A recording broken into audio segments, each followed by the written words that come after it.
So we can do the similar way in perform mutation operation, right? So we basically means decided how many parents will be mutate, and then we let the specific GS solver to do the mutation by themselves. All right. So similarly, we will do the same operation. So we kind of copy the code from the perform crossover operation. So initially you still shift the index, and then we should reset the number of mutated children. Number of mutated children. So we need to determine how many mutated children will be generated. But you need to pay attention to that. The mutation rate is based on gene number wise. So usually it's quite small. So in this case, I need to times what? Times number of gene, right? Because it's the rate is gene based. So totally population size times number of gene, and then times the mutation rate. That should be the number of gene to be mutated. But we kind of take advantage of this computation as the number of mutation. But if the probability is if we use a special room values of mutation, this number will be larger than the population size. So in that case, that is not reasonable. So we had better if number of mutated children larger than population size. Then we will reset number of mutated children equal population size. Try to get it, because otherwise 3 times of the population size will not be enough. We will kind of run out of our data. So, all right. So similarly, is number of mutated children, but this time it's not related to pair, so it's very simple. C++. And then we will prepare another function. Generate pairs or crossover child. We will generate a mutated child.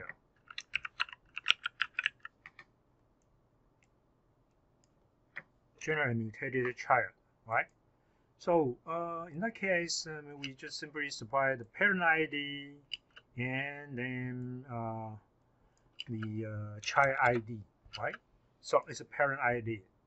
But right now, the mutated children start from what? From which index? That's your population size plus number of crossover children, right? Plus C. So that is the starting index of the mutated children. So we don't have this function. Again, we should prepare for that. In this case, we should declare that as public virtual, right? So we will let the we'll call it P ID children C ID, right? All right, so it's a virtual function. So if a child genetic solver have different kind of generation, and they need to implement by themselves, right? So it's simple right here. But this is not a good way, because this kind of mutation is based on chromosome wise, not based on gene wise. So if we are dealing with the binary GA, binary GA should not perform in that way. Should not perform the mutation of binary GA should not carry out from the so-called gene chromosome based. It should be performed based on the gene wise. So in that case, our binary GA will not use this kind of perform mutation operation. So sometimes for some different kind of GA will have their own mutation operation. So in that case, we might just declare perform mutation operation as a virtual function. So in that case, binary GA have its own so-called gene-based mutation. Then binary GA can implement that by themselves. without using the so-called chromosome-based crossover. Excuse me, mutation, right? All right. So in this case, we like to make it a public virtual. So we will let the derived class determine what kind of mutation operation it will take. So in that case, our binary GA will not implement this general mutated children. Instead, the binary GA will override this perform mutation operation by itself. All right. So let us go back to here. This is cross override. All right. So in this case, we override perform mutation operation. So what we like to have is that we will perform gene-based mutation. For the generic one, this is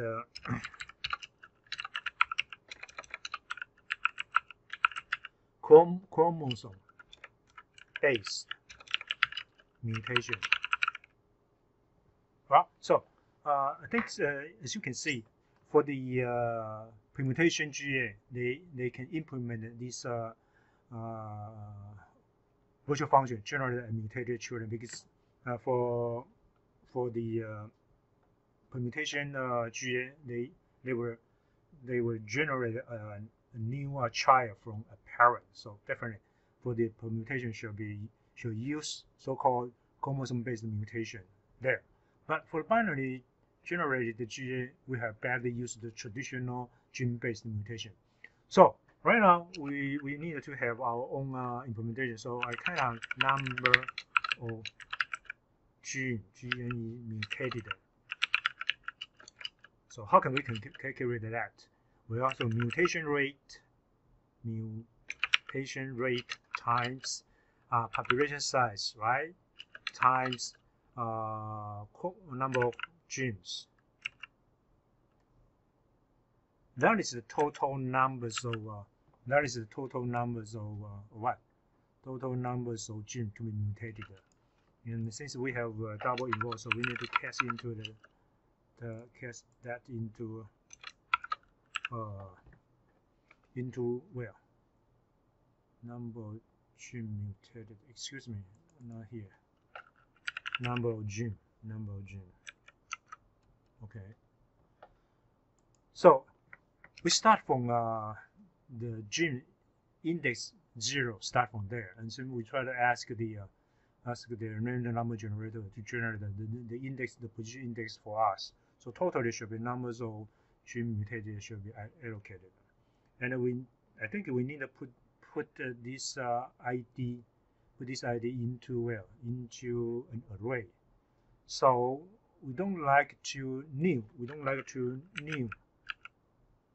array dynamically within this function, because this function will be repeatedly calculated, right? So in that case, I will prepare. For the binary GA, I will prepare what? Index int. I call it mutated gene position. Okay, mutated gene position. And I think somewhere we need to, it's very troublesome for us, okay, to identify that.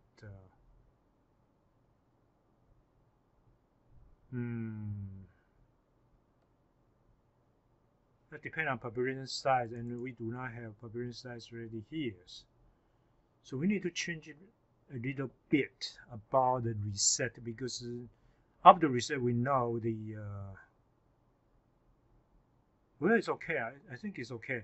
So initially it's none, right? So we just allocate allocate the memory once, right in the perform mutation operation. So we will check that if mutated gene position equal none, or mutated gene number Well, I don't think that is a good idea.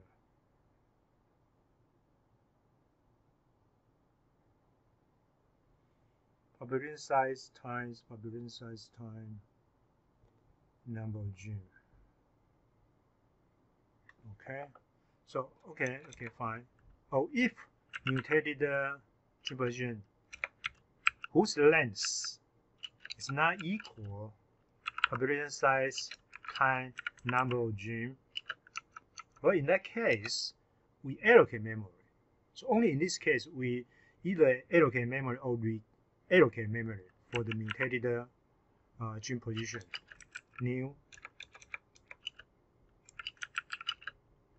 int, the size should be population size times number of gene. This should be the maximum number of positions.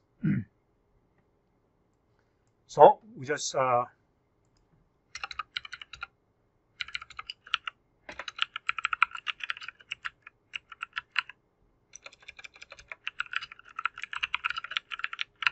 allocate the position array.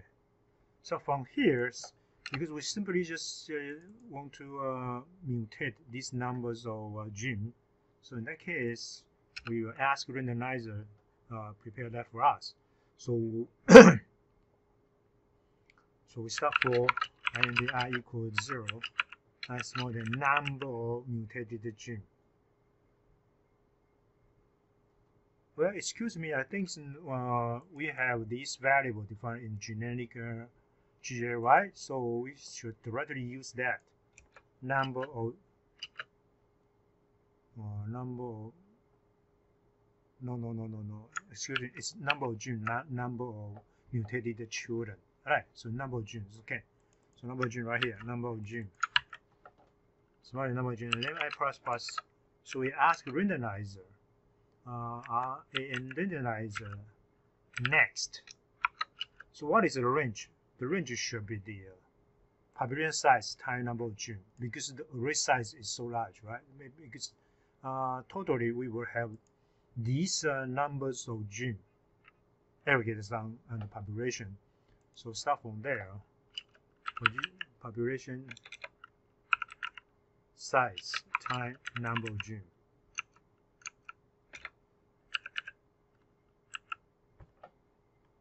And since this multiplication has been used in many places, so we had better specialize. We call it total gene equal population size times number of gene, right? And number of mutated gene should be equal mutation rate times total of gene, right? If it's not equal total gene, then we instantiate the memory for that. Total gene. Next, total gene. So we try to identify to the randomizer randomly assign the gene which will be mutated. But in binary GA, if it is 1, then definitely it will tend to be 0. If it is 0, tend to be 1. So we want to identify the index. Okay, so after the randomizer has get random number, random position for us, then in that case we will need to sort this this array. So randomizer random variable assigned to the position mutated gene positions. The ith mutation should be equal to this value. So up to this point, we let the randomizer randomly select number of gene mutated position. These positions, the gene in this position will be mutated, but this position might appear in the same. Some of them might appear in the same parent. Some might be in different ways. So in that case, we need to rearrange the position, try to make it position sorted in order. So if you like to sort an array, then what you need to do is that you ask this class help you array sort. and then specify the array. Well, even though you are a fixed size integer array, it's okay because it is regarded as a generic array object, so it can be used. So mutated position, and we are not going to sort every element. So just front the first mutation number of mutation object only. See, we just let the this software sort that for us. Number of gene mutated. Let me see what's wrong here. Array sort. Array item. Oh, okay. I forget it. I actually I can use this mutated gene position sort. No. Okay, so let me check it. Sort array item array comparison index. Well, start from here. Start from 0 up to a number of gene mutated. That's it. So that is the sort. So this function will sort your mutated position in an ascending way, somehow like that. Okay, so once we have this position randomly selected, we start from the lowest position, loop through it into the largest one. So here I might prepare some, well, I will call it the PID, initial set to -1, it's fine. And then I might have specify what PID ID somehow. Well, MID, mutated ID. Okay. Alright, so start from I start from 0, I number of gene mutated. I plus plus. You start loop through each problem. So PID is used for the currently mutated. Well, MID should be the currently mutated ID. Okay.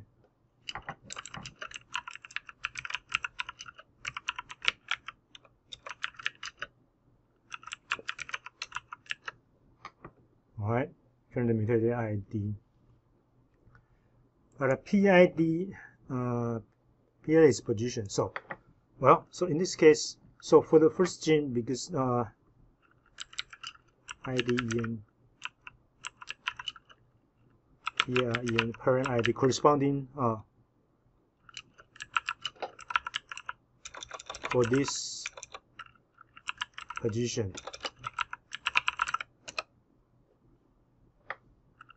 Okay, so we will take a mutated gene position, the ISS mutated version, and then we need to, because number of genes for number of genes position will belong to a parent, right? So we divided by the number of genes. That should be the PID. That should be PID. Okay. And the gene position, we might need another index called int gene ID. Okay, so it's the parent's ID, and GID equal because the position is serialized, right? So we take the modular operation knowing which gene. This is the gene ID, it's a parent ID. And if PID is not equal MID, mutated ID, then we know we need to create a new child.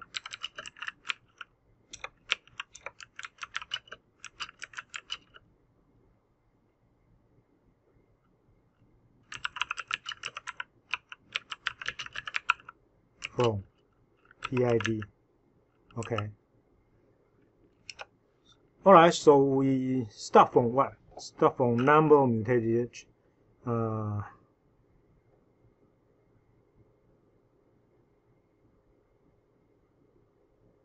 Okay, so in that case, we will have what?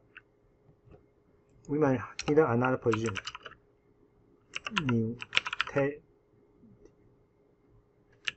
Mutated star equal what? Population size plus number of crossover children, right? Crossover children, number of crossover children. So that is mutated star. And mutated star. So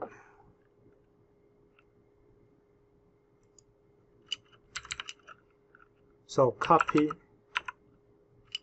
all genes from PIEND parent PID to CID child. So we have another. Well, CID might be well, CID. Okay. I might call it CID. Okay, CID. So for int j start from 0, j is smaller than the number of genes, j plus plus. So chromosome, CID, right? It's mutated from a parent, right? The J gene from directly copy everything from chromosome. Parent, right? Parent ID is what? PID, right? PID. So PID J. So first, copy everything, and then so if it is not, so that means we are bumping into a new crossover parent. So we and also we need to count number of mutated child, number of mutated children, plus. So probably initialization, before that we needed to set the number of mutated children to equal 0. So in that case, we kind of added one up.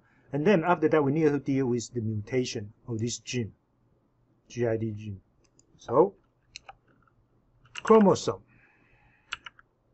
CID, GID, right? Need to reassign it. So we will check equal what? It's the original one equal 0. If it is 0, we will assign it to 1. Otherwise, assign it back to 0. So we kind of mutated. But again, because chromosome is byte, right? So we need to reassign it, byte, byte. So what I'm doing right now is a so-called gene-based mutation.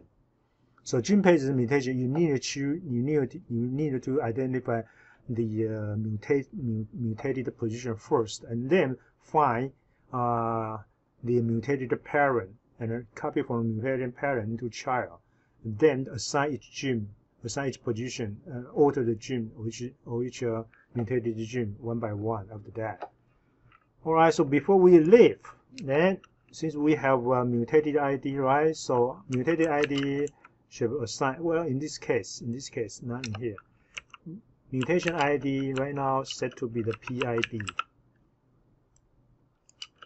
Alright, so each time it's a new one, so we're adding.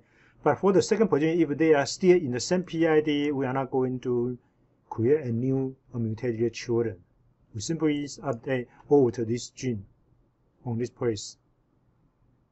Okay, pretty much of that. So number of children added up. Okay. And how about the CID? CID needs to update it, right? Because right now we have CID, so we should CID plus for the next mutated parent. I think that will be all for a so-called gene-based mutation.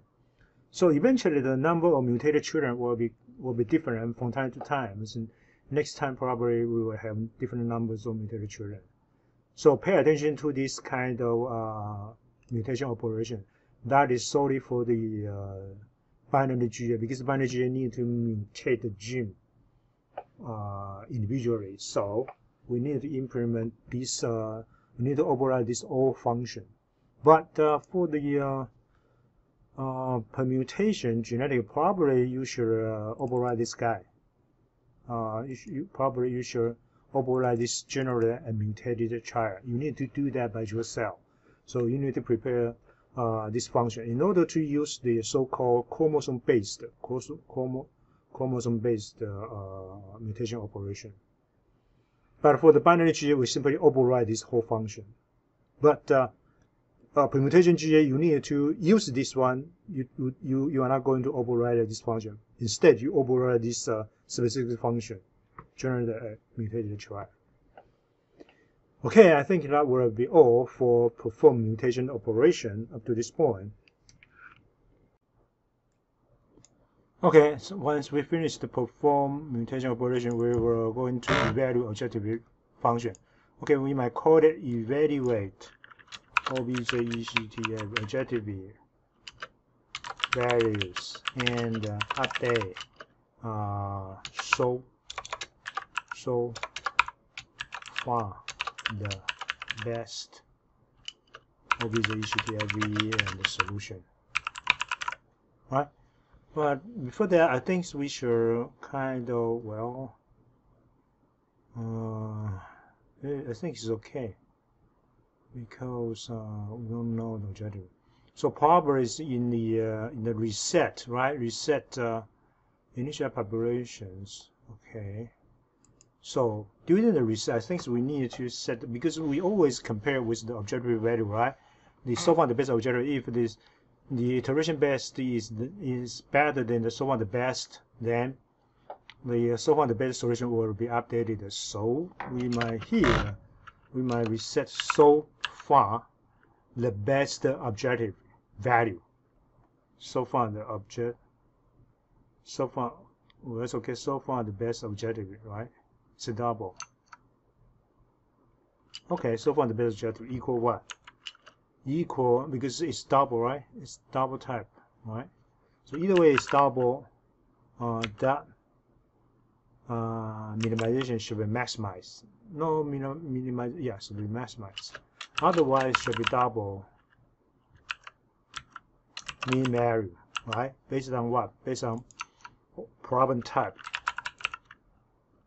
Equal minimization, right? If it is minimization, then we set the so far the best objective into the maximum value. Otherwise, into the minimum value. Okay, so integration is good there. All right, so after perform mutation operation, we need to prepare another function. This function called compute objective value right here. Okay, so compute objective VLUS. Well, actually, not just compute objective value. We would like to change it and update so far the best. That's it. Okay. All right. So we just prepare for that. So how can you compute objective value? It's quite simple right now. So for INDI equals 0, I smaller than number population size, right? Population size plus numbers of crossover children plus number of mutated children, right? Let's oops.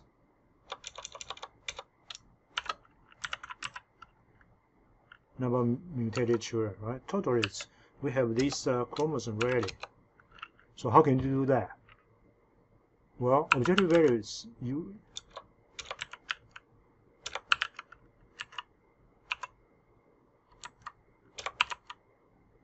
Right? The i's value equal what? Objective value should be equal. Well, since we are a genetic GL, right? And during the constructor, I think constructor here, we have asked user supplied a function for us. It's a function delegate, objective function. So it's objective function. So it's very simple. Objective function invoke this delegate by calling a function supplied by the user. Where is the solution? The solution is the chromosome. Right? which chromosome? The X chromosome. So that is the purpose why we are using so-called jagged array, not square array or not rectangular array. It's much easier for us to evaluate. So for a generic GA, it is not our responsibility to calculate the objective value. It should be provided by the user, by who uses your generic algorithm, because only that guy knows what kind of problem they are dealing with. They should do the decoding by themselves. They need to, well, in here I just simply give you the encoded chromosome, and then that function, the user needed to decode it by themselves, and then evaluate the solution represented by this chromosome, and then send back the objective value for us, right? So once we get objective value, then we will identify which chromosome will be better than others, and then during the selection, we can select the better chromosome to be survivable to the next generation. So it's very simple right here, right? So, and then I will leave it up to you. Check. Well, you need to identify iteration base. Okay, you need to identify, and then check whether so far the best solution and objective are replaced. So you need to do that by yourself. Okay, I'm not going to do everything for you.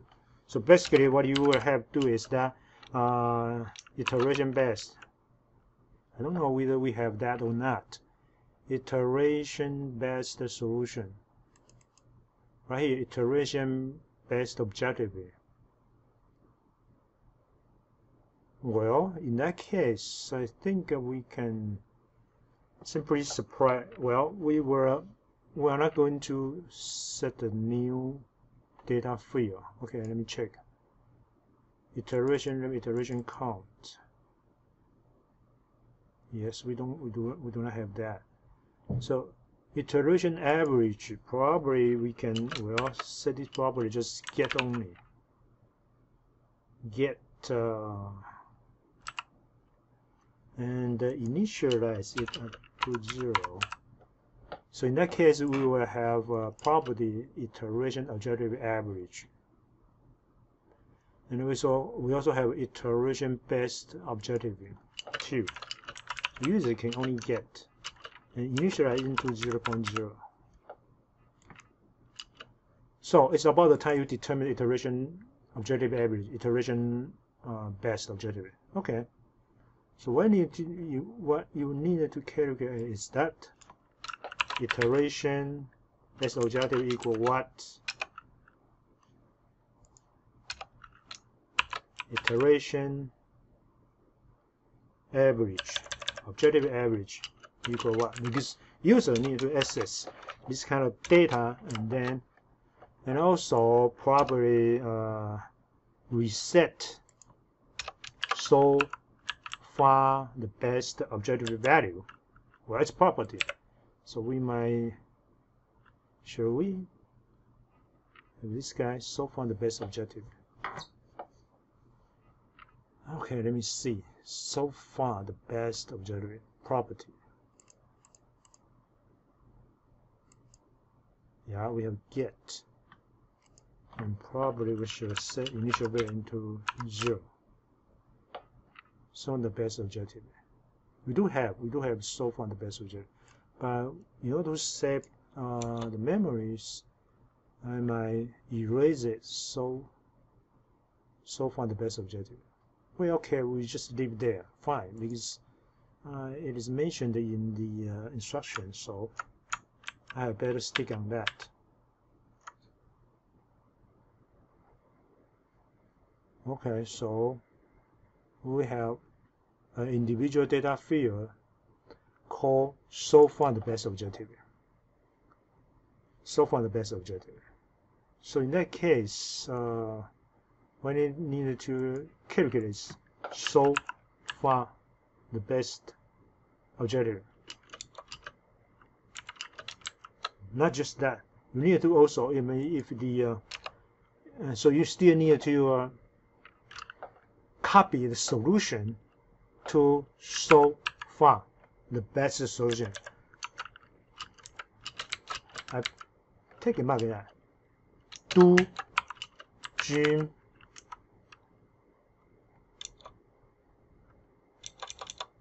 do Gene Weiss copy 1 by 1 from 2 so far the best solution. Okay, remember that. So you guys need to finish that by yourself. Alright? So camera mark it out.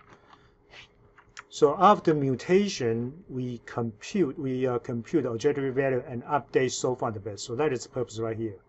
You need to check whether so far the best and they should be replaced, and also calculate the iteration number like that. And I think run one iteration. So eventually, at the end of one iteration, iteration count plus.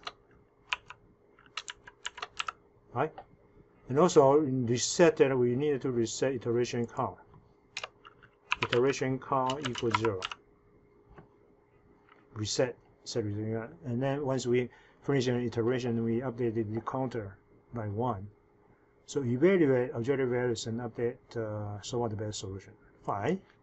So up to this point, it's okay. Everything is okay. And after that, we need to invoke another function. See, because for the selection, we need to calculate the fitness from the objective value, and that would be based on the optimization type. If it is maximization and if it is minimization, they should use different kind of calculation formulation. So we have a function. I think in this design we have set fitness from objective. All right. So we're going to make that as an individual function. So we will call it set fitness. So the function should be set from another function, right? All right. So we did we just did the prepare that function for that. Okay. So your job. All right. So eventually, what you need to fit in this value, right? Well, I equal what? Blah, blah. You need to do that by yourself. Check this slide. Okay, right here. So right now you have objective value, right? And you need to convert into the fitness value. Fitness value always should be positive. And for a highness fitness, the chromosome is better than others.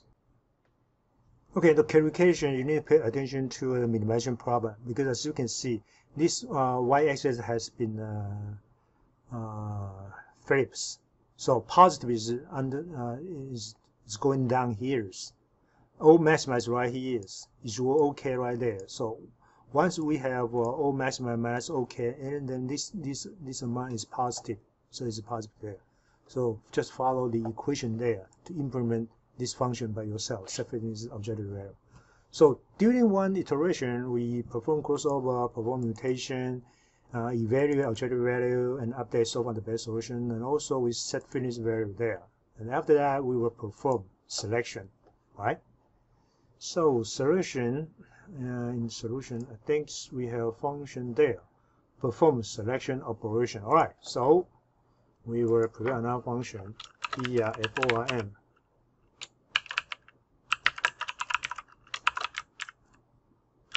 These operations are called so-called genetic algorithm operation anyway. So perform selection operation. Similarly, we just prepare this function for us. So right now you face two kind of choice. The first one should be either deterministic selection or stochastic selection, right? But does not matter which kind of solution you use a special. You need to calculate the fitness first, right? So once we have fitness ready there, we this fitness value will be used, I mean, for the probability to be selected, either deterministic or stochastic selection. So we have calculated property there, the probability there. So so in this case, I don't know, should we doing that? Let me check. Execute again. Solve. So no. This time we do not have separated function. Let me check about the explanation. Run one iteration to end reset upon crossover from selection. This is not the best solution. It's a function. Can be objective value.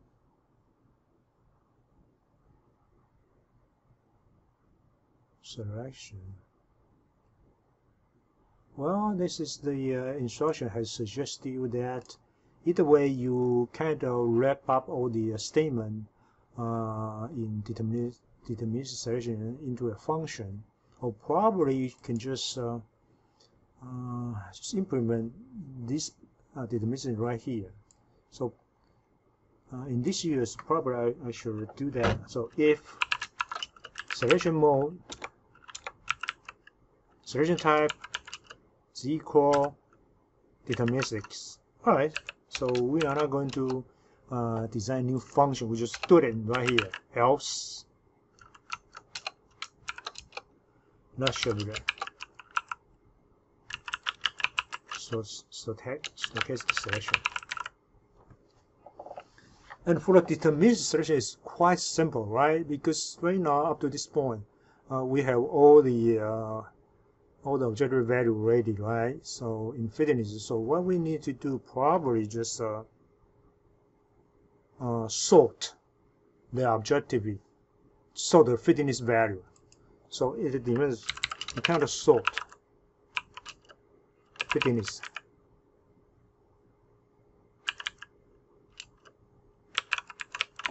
In descending order.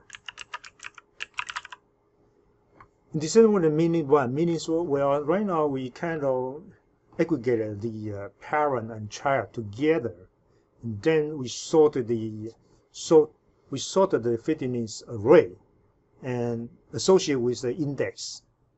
So in that case, I mean, we will know which index, which chromosome index have the highest fitness, right? So we will ask a sorting array again. Sort help us, but right now we needed to do we needed to what? We needed to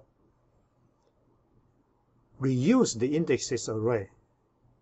Do you remember the indexes array? We use that array, I mean, just to randomly shuffle the parent ID. So in order to pairwise the pairwise a pair of parent to generate a pair of children. Right now we reuse it. We reuse the indexes again. So we will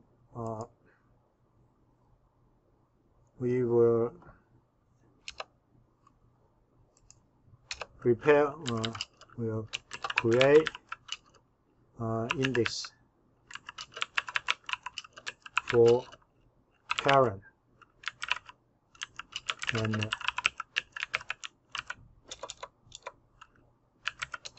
so for INTI start from 0 up to population size, population size plus number of crossover children plus numbers of mutated children. Right? Totally, we have this one. And then I++. So we try to reuse the index array, then we assign indexes. The i's, oops, equal I. Right. So we try to, well, what we are going to do is that, let me show you a chart, okay? So probably we should use this array too. So you see, we kind of resume. We will resume.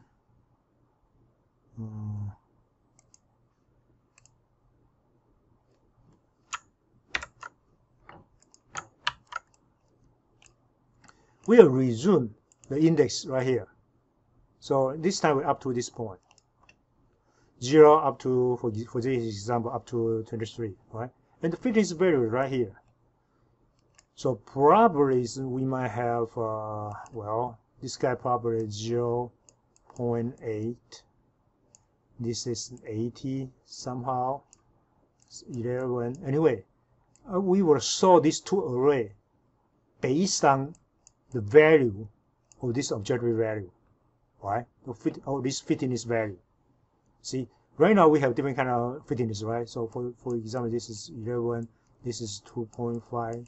I don't know. I mean, this value will be quite different. But right now the index, right now I have set up the index, so each pair will be paired together initially, and then after that I will ask array sort to sort this array for us. Not just this array, also sort this array because it's pairwise. So based on what kind of value for the sorting, based on the value of this this array. So this is a fitness array. Okay. So in coding, I will ask the array sort to do the sorting for us, to sort fitness array and index array. So I will invoke this function. Keys, read the explanation. That means the value will be used for sorting. And also another item, another array will be associated with each value of this key. So the first should be the fitness values, and then our array indexes, right? But we are not going to sort a whole array, right? Because the whole array should be 3 times population size. What we have is just up to this point: population size plus number of children plus number of mutated children. So I had better prepare index total. Total agent, total number, okay.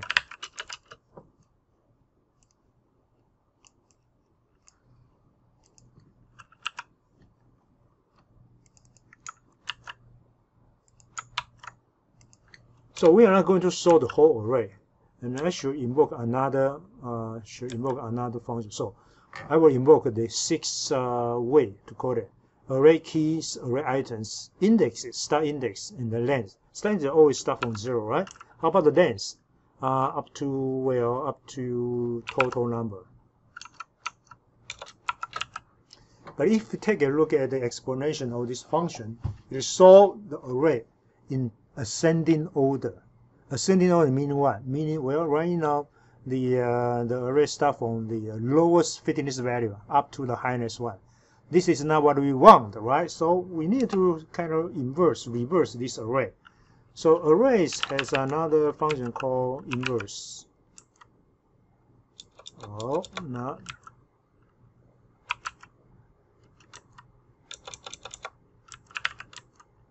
Reverse array. So we like to reverse what? Reverse the, well, what we want to reverse is just indexes will be okay. You don't need to reverse the fitness value again. So we'll reverse indexes.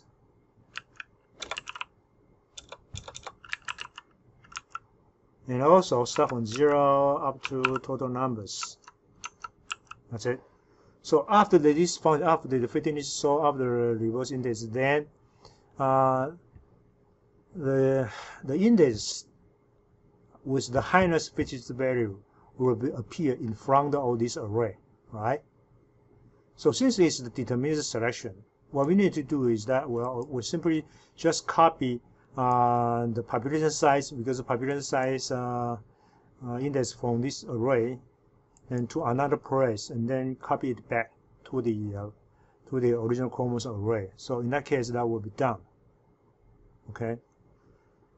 And I think in our genetic algorithm, well, actually, if you investigate, I mean, carefully, actually, we don't need to prevent another buffer data in order to copy back the. So right now is that once we have, suppose right now after the sorting, we have index indicated that, for example, so probably after the sorting, we might have index stuff from here. For example, we might have, well, this is should be the 15th, and then maybe 2. This may be 23. Index, okay, then maybe 0, maybe 4, maybe 11, etc. So right now only the population size, this index, so that means 15th, this one, second one, 23.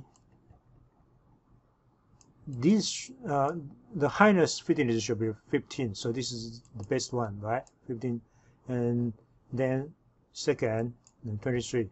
So we need to somehow copy this chromosome, including the whether I think you don't need to copy the objective value. Well, if you like, you can copy that, but for current version, we evaluate objective values after the crossover and mutation, so it's okay. We don't need to do that.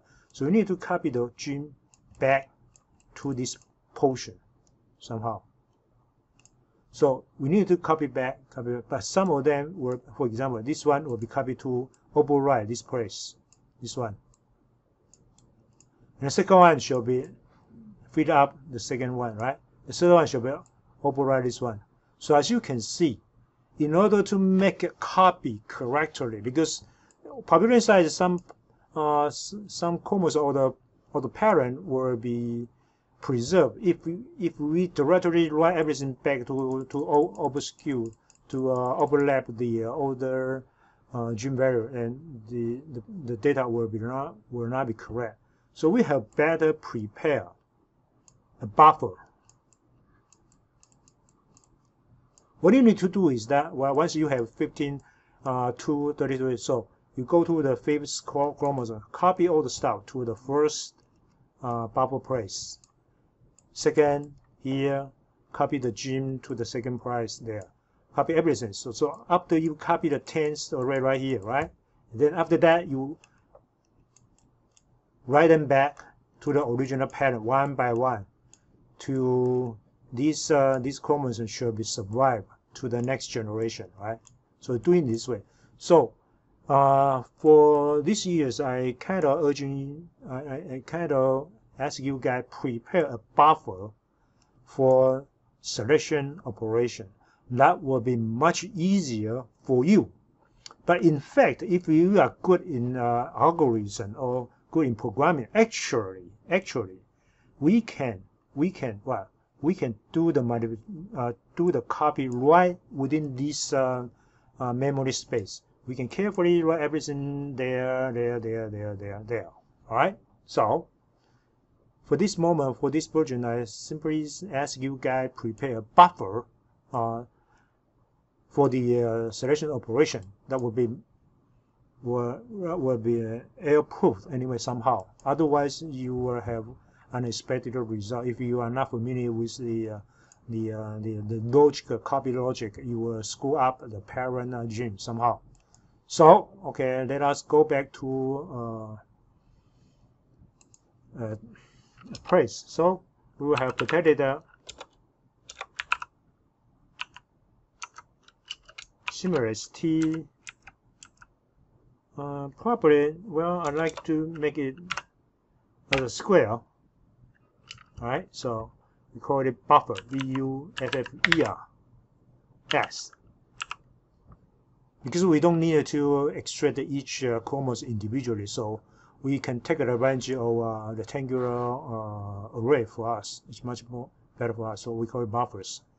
So where should we instantiate the amount? it should be also instantiated in the reset. Okay, so reset, as you can see, chromosome right here, right? Okay, all right. So we add right here buffer, buffer, name t. What is the dimension required? Well, first is row, right? Row should be the population size. How about the column wise number of gene? Okay, so we have body, we have buffer ready for your selection operation. Where is our selection operation? Oh, okay, right here. So once in deterministic selection, so once we have solved the fitness and reverse the indexes, then it's about the time we copy gene from to buffer. All right. So how can we do that? Remember that what do you need? Just even though we reverse the index fitness for the total number, actually what we can copy is just population size. Just the number is just population size. So whoops, excuse me. So we start from 4 int as row y from 0 r. So then the population size r plus plus. So how about the buffer? So right now it's buffer, right? Buffer r row, right? How about the column? Column wise, all right? So int column c column number of gene, right? C plus plus. So where should we copy? All right. The chromosome probably belong to parent or probably belong to mutated or crossover children. Their index has been stored in the indexes, right? So it's probably pretty easy. I mean, from where?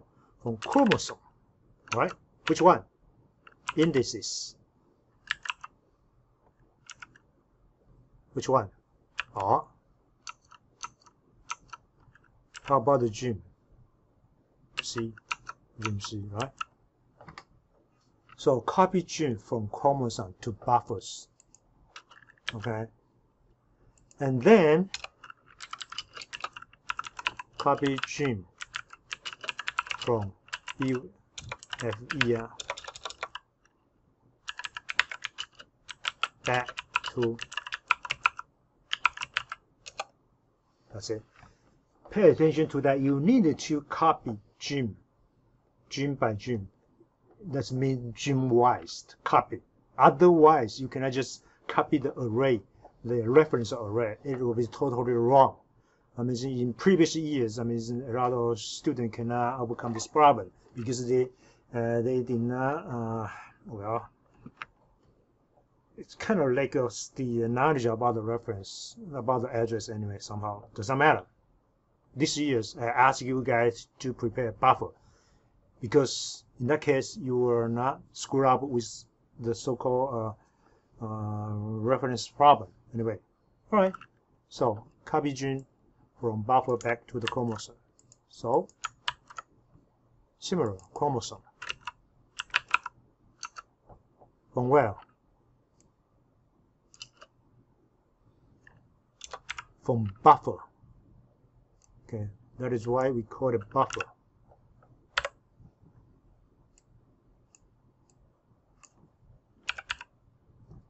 So that complete the selection operation for deterministic selection. How about a stochastic selection? You need to implement it by yourself, and for scoring, it will play important part. If you do not implement anything stochastic, well, you will get a low score anyway. You need to check the slide, implement by yourself. Actually, what you need to do is that, well, set up the fitness, okay? Set up the fitness as the probability, and then use the indexes. Use the index, select, well,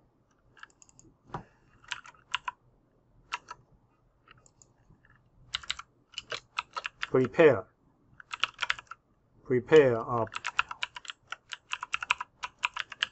from fitness. Either way, you can normalize the fitness together. I mean, total size is total number.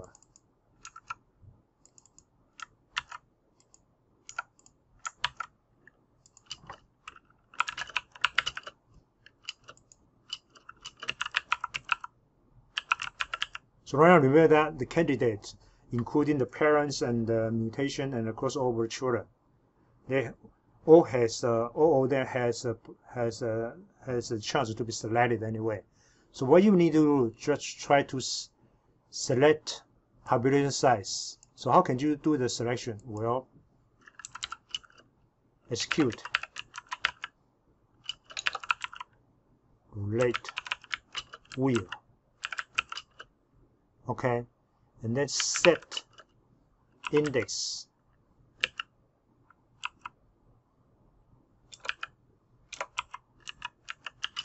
to set indexes of parent or children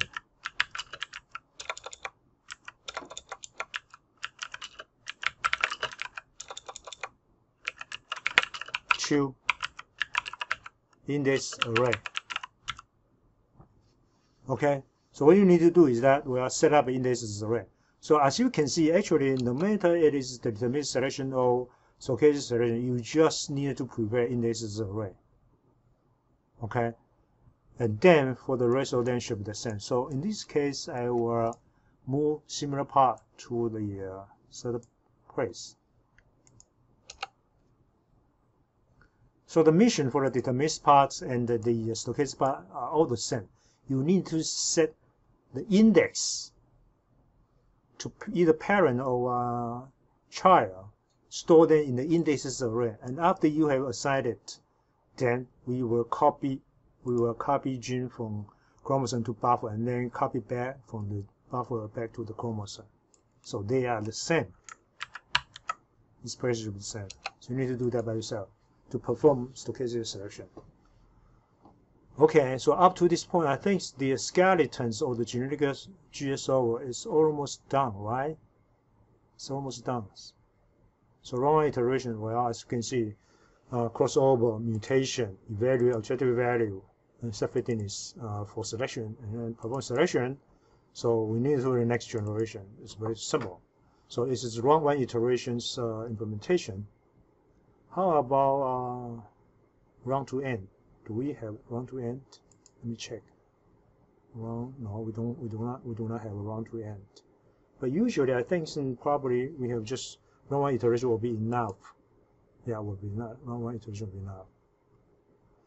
Okay, so up to this point, probably we should try out the executions of our. I think we have binary GA ready there, right? Initialization. You need to take care about the composition. Perform mutation because we have our own mutation operation. So Apple is not using at all. So let us go back to our user interface. So how can we use this library?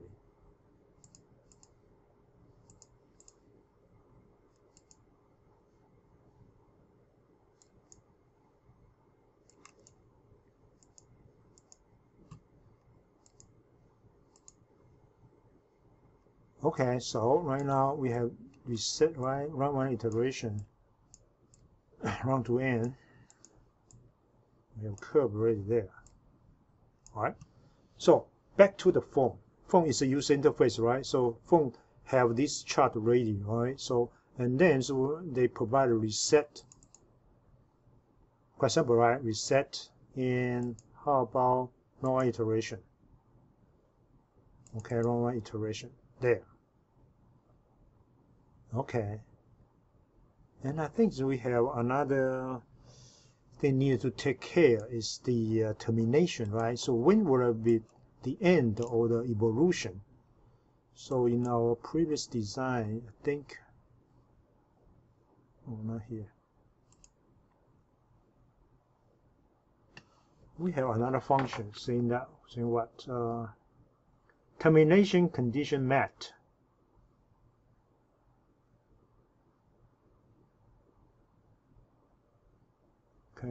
Okay, so termination condition met is a public function, right? So, all right, so, okay, fine. Back to our generic GA. So, public function, virtual function.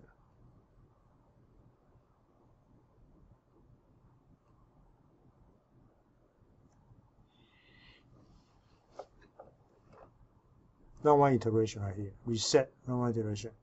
So we prepare another function, public function, bool value. We call it termination, termination, CONDIT, termination met.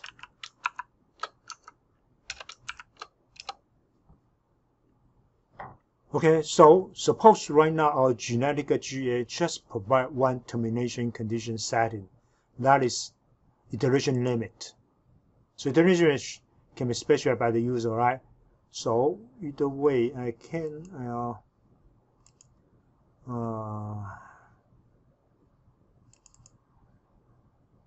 and that is the only way.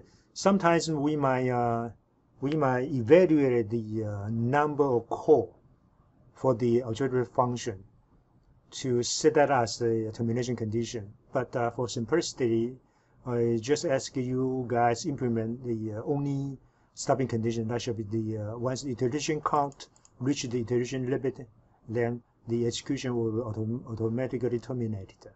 All right. So the iteration limit.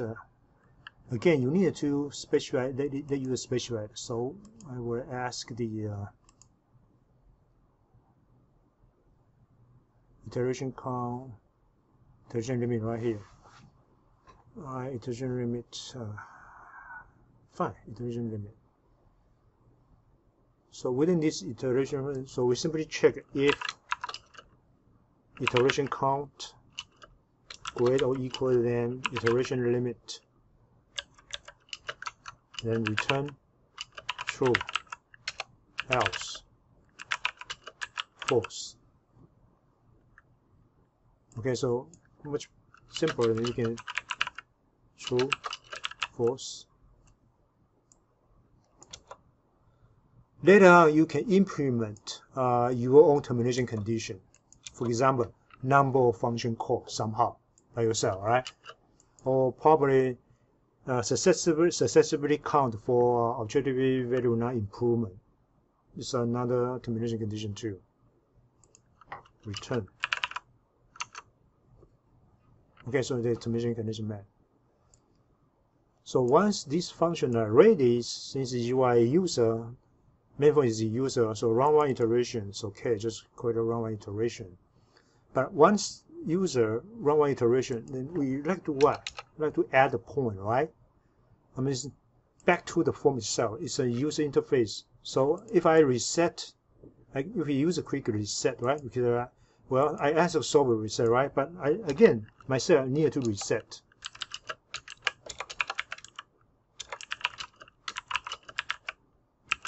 Related control. Right? So for example, series, right? Series 1, series 0 should clean up all the point, right? So chart 1 series 0 point clear, right? So you need to clear everything. Do that by yourself, okay? And chart 1 is not a good name at all. All right, so do that. So reset everything.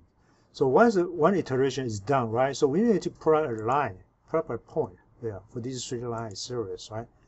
So in this case, I simply chart 1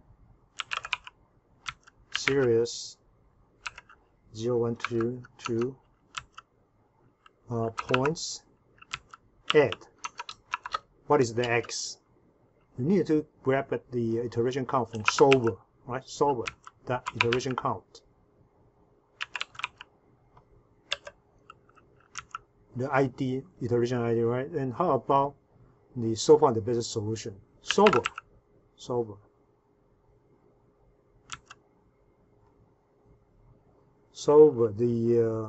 far the best objective value, right? So similarly, you need to prepare another two line. All right, I have a typo right here, solver. So rename it SOLVER. Okay, so I have a line chart ready there. And you need to complete the rest of them, right? So you need to do the rest. I'm not going to cover everything here for you. And how about round to end? How about round to end? So round to end, keep here. Because in our round one iteration, we also need to update the chart, right? So we like to call this function repeatedly until termination condition is met. So for round to end, it's very simple. If solver dot is termination condition met. If not termination condition met, then what? Then we'll invoke this function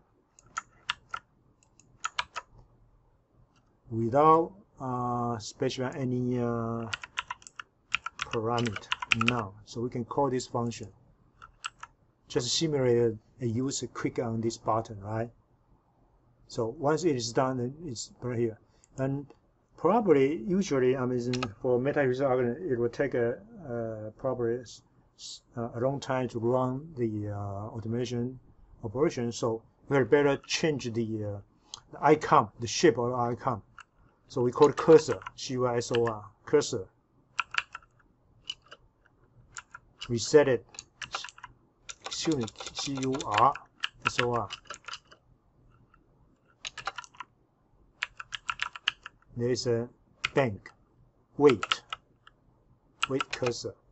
And once everything has been done, we will resume cursor equal, cursor equal, cursor.default. Okay, all right. So we can debug our 01, right, compilation L. Semicolon right here. Objective, yeah. And they go I plus compute objective. So where should we start? I think last time we have checked about the perform crossover, right? So this time we'll trace whether our code is okay or not. To perform mutation operation. Well, never mind. I can set a breakpoint right here.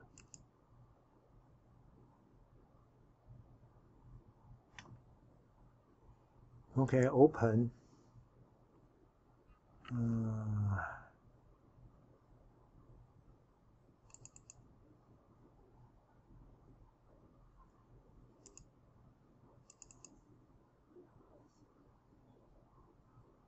No, I don't have here. I need to go to the 0.1.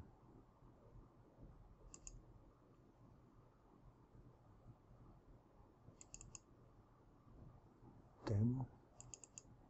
Yeah, here, jump library. So a job.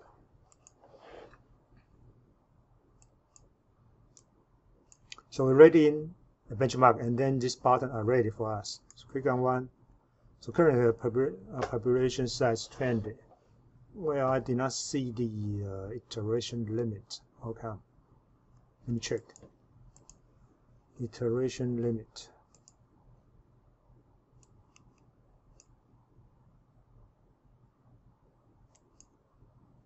Yeah, it's protected, so I need to put it public.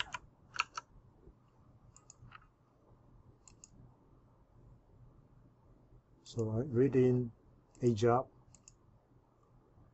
general object, or the solver, right here, it's 20. So I hit a reset. See, reset, solver reset. Well, let us go into it and see what's going on. Chromosome instantiate, assign it. up to this line, buffer has been prepared. So buffer size 20 by 8, right? Because we just have a, why it is 8, should be 64. Okay, I made a mistake. For a job assignment, actually we will use 64 01 variable. Alright, so it's not right. So create 01. So it's not just number of job. Well, essentially it's a 01 modeling. So I need the number job times number of job, right? That would be correct. And as you can see, we prepare a function right here, solution, binary coded setup right here. So later on we'll talk about this one, and I think probably that will be discussed in the next assignment when we carry out the detailed implementation of job assignment problem. But never mind, keep there. Alright, so open a job,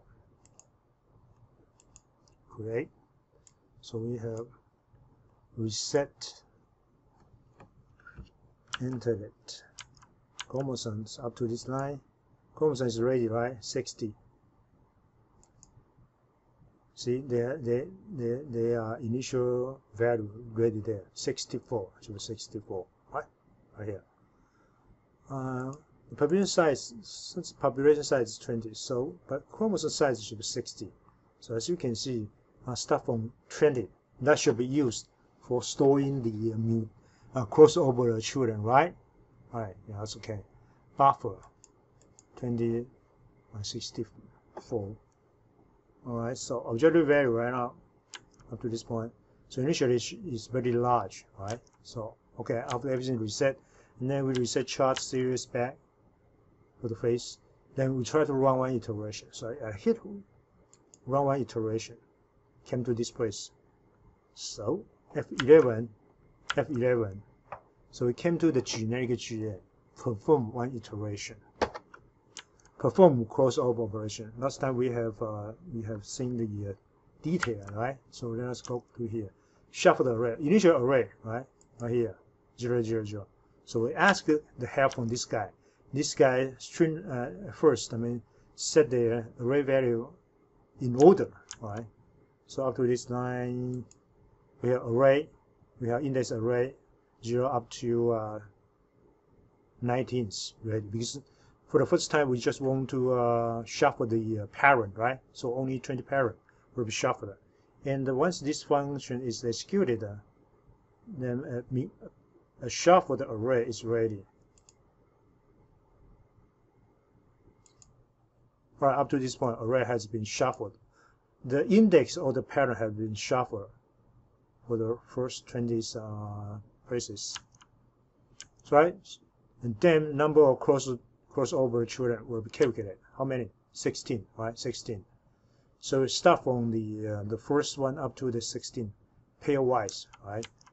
So initially, the first time should be the what kind of parent? Parent 13, parent 6 will be paired together to generate new child. Start from population size from these 20s, 21s there. So let us enter this.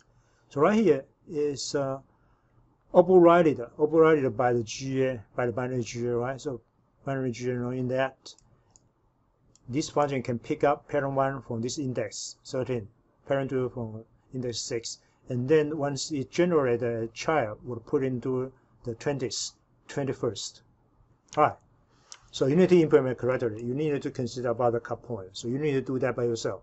So up to this point, you see, chromosome 20 is a newly created 20 and 21. 20 is a crossover child. 21, another crossover child. How about 22? No, not yet. Has not been assigned yet. 23 has not been assigned yet. All right, so we kind of finish the first pairs of parent crossover and the first pair of children generated, and then to proceed with another pair another pair of child. Okay, up to this point. So up to this point, well, the gene start from 0 up to should be 20, 30, 35th should have value, right? So we can check that. Where we are? Chromosome. Do we have chromosome? Alright, so we can move chromosome. Check that. So 0 up to 19 should be the parent, right? It's the parent. How about a 20? Right now we have up to 35. Up to 35. Oops, excuse me, not here. These are the parent and children. How about 36? Nothing has been assigned yet.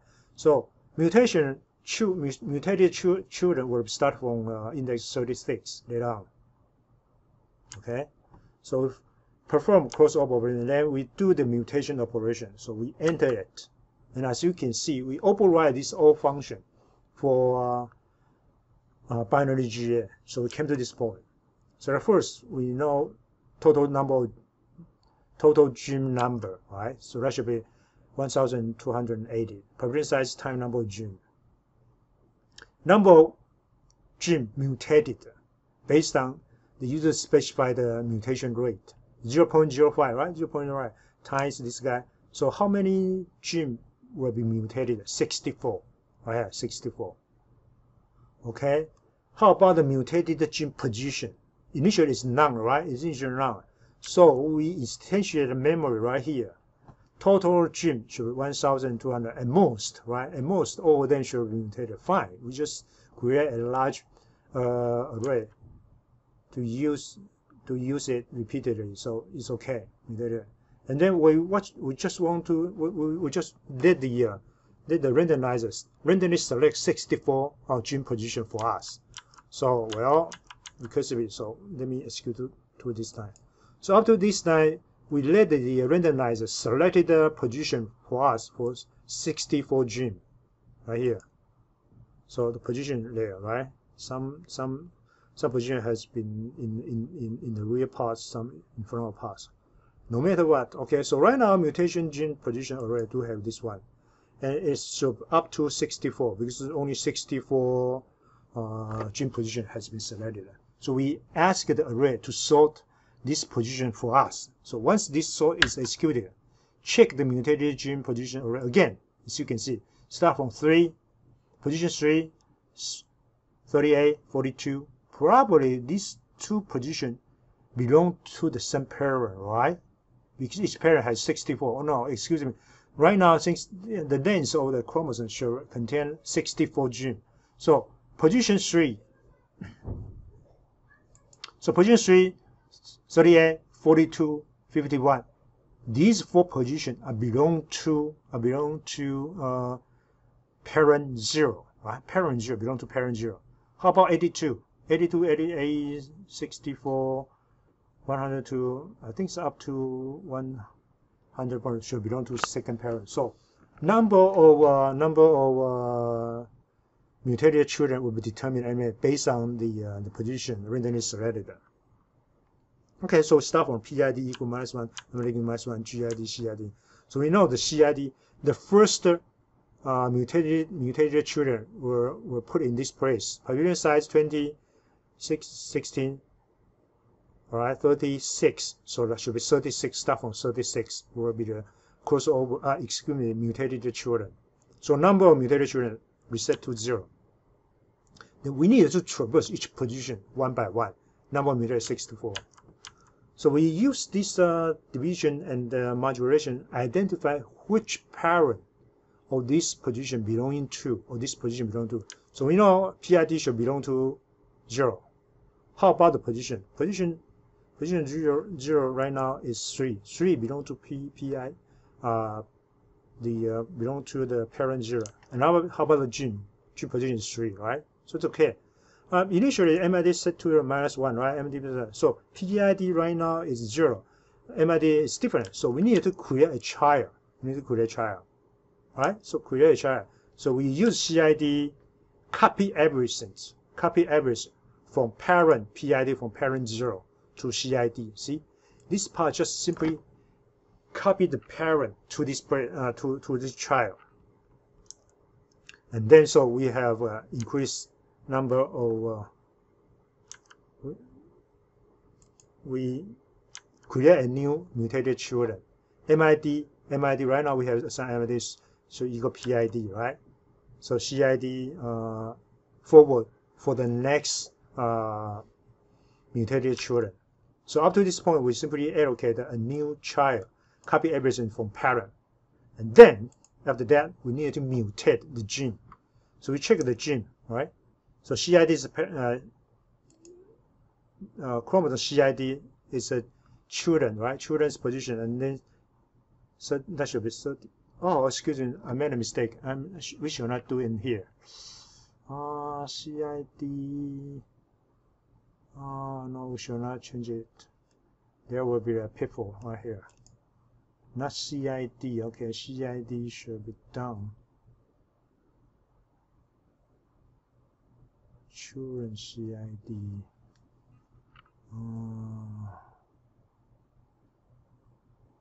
CID should be forward.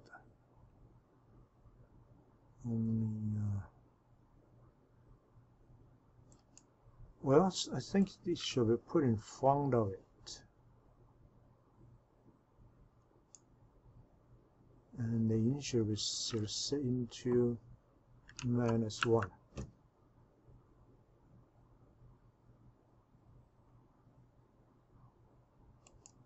And then update it. -1. No.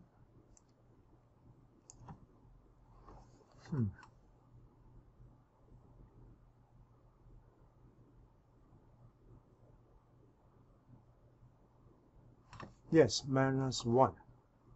Okay, -1. So CID plus.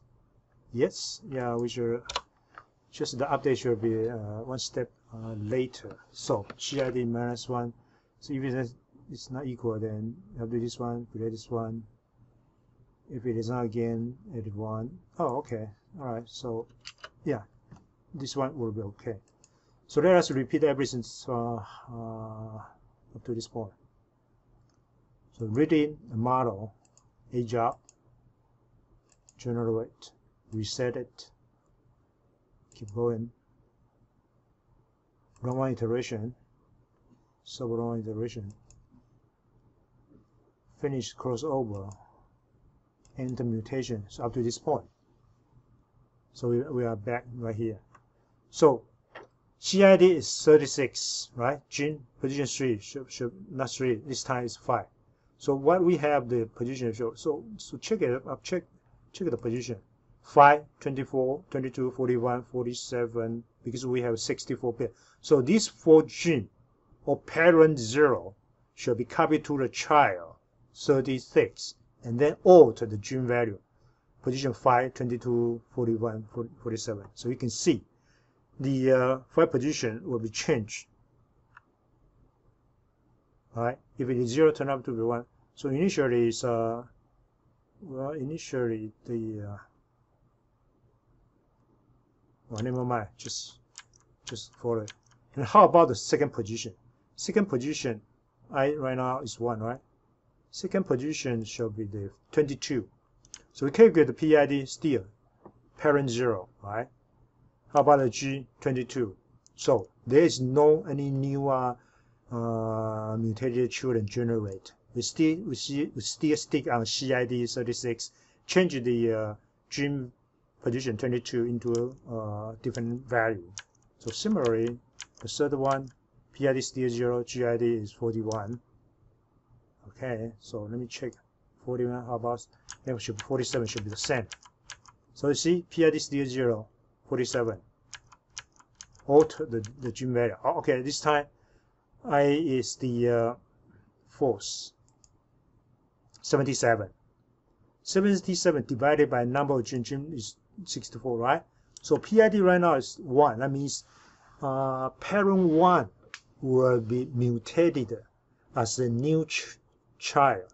Okay, and how about GID? We take the module operator 13, so 13 is position. So this time PID is different from MID, right? previous MID is 0, so it's different. So you need to forward the CID and then copy the PID, the parent one, to a new child. New child is 37. See? All right. So this will do. I mean, this is called gene-based mutation. So we carry on this mutation once we have done. Okay, let me go to this place. I have a backbone here. All right. Okay, so once you finish the crossover mutation, the next step should be compute observable value, right? And so on the best solution. So we entered it right here. You look through everything: population size, mutation, crossover, one by one, get the observable value.